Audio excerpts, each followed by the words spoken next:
but it's basically understanding that you're in control of your own reality. Now, I understand the world is corrupt and, there's certain levels of enslavement that we have to endure, but you have to put that aside and understand that you're in charge of your own reality and you're in control of your emotions and external factors, how they impact your emotions and your day-to-day activity. So I can remember probably by sophomore year or junior year, because of my obsession with information and my obsession with being right and constantly debating people, that it was probably a reputation that I had in high school. But I didn't really care. I didn't care if it made people like me or dislike me. I was just always going to do me. And by the time that I was a senior and I was writing 3 stories a week for the class paper and basically pioneered the morning news broadcast, televised broadcast that they do every day at my high school now, it was like, oh, respect. You did you. You made things happen. Now it's a matter of respect. And so that's what it's all about. And this is more of a message for younger people that are listening to this, but it really applies for any age.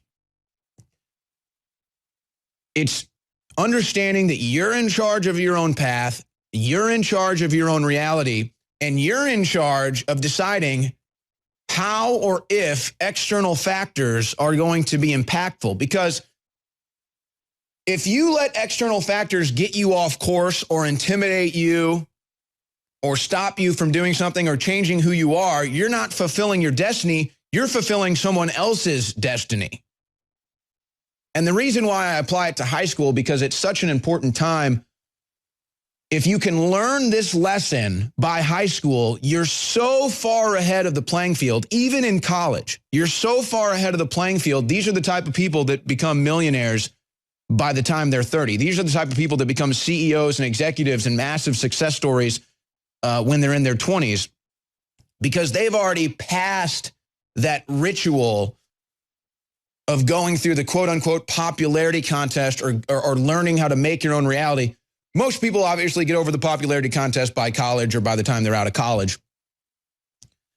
But if you can jump that mental hurdle and going through that process in high school or college, and you can start making your own reality and learning how external factors can try to manipulate that, but staying on course, you get so far ahead of the competition at that stage of your life, it's not even funny. And then what happens is the more experienced people, the adults in the room, the ones that you want to work with, the people that you want to get a job from, they notice that, and then they want to work with you. And now you're taking even more steps up from your competition.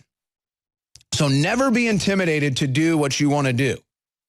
Never let external factors determine your destiny. Let you determine your destiny.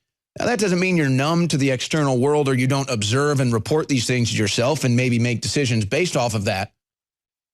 But you still have to understand that it's your reality. You're the only one experiencing your consciousness. You.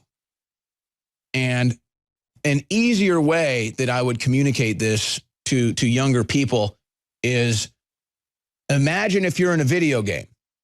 Now, you're playing that video game to win. You're playing that video game to do what you want in that video game. You don't care about the external factors and the non-player characters and all the other subplots and stuff. You're doing what you want, and you realize there is no real consequence of anything outside of the role that I'm playing.